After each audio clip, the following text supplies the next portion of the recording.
Hinirang ang kauna-unahang babaeng Prime Minister sa Japan. Siya ay si Takaichi Sanae.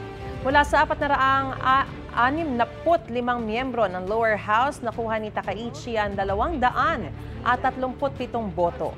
Sa una niyang press conference, nangako si Takaichi na palalakasin ang matamlay na ekonomiya ng Japan, pati ang relasyon ng Japan at Amerika. 2 babae ang itinalaga niyang miyembro ng kanyang gabinete.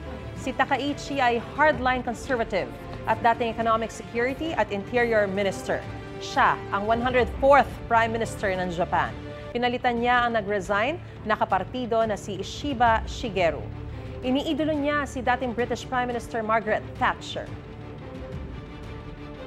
Gusto mo bang mauna sa mga balita? Mag-subscribe na sa GMA Integrated News sa YouTube at tumutok sa unang balita.